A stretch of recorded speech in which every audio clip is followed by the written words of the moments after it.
Hi guys, today magluluto tayo ng ginataang kalabasa with sitaw at hipon. So sa hipon ginagawa ko is pinaghihiwalay ko lang yung ulo at saka yung katawan.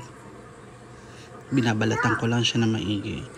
And then kalabasa kailangan natin. Also sitaw. And bagoong. At 3 can ng coconut milk. Let's start. So, sa ulo, ginigisa ko lang yan para makuha ko lang yung katas. Kasi alam niyo, napampadagdag lasa din yan yung katas ng ulo. Andiyan, tunay na sarap. So, after nyan, isa-set aside ko lang yan. So, ayan, niluluto ko na yung yung hipon.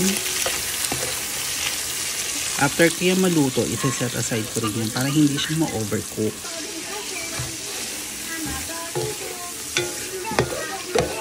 Gisa-gisa na yan. Umpisahan ko na mag-isa ng bawang. Then next yan is sibuyas. Then next yan is yung bagoong. Yan, isa lang natin. Then next natin yan yung kalabasa. So yan, ilagay ko na yung kalabasa. So wait lang tayo ng mga 5 minutes. Tatakpan natin.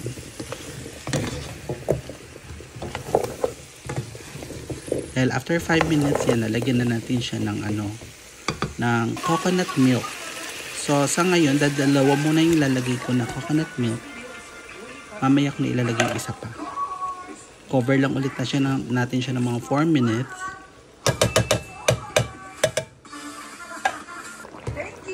Yan, so kumukulo na, ilagay na natin yung sitaw.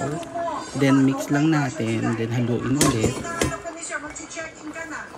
Then ilalagay na natin yung pangatlong gata after niyan.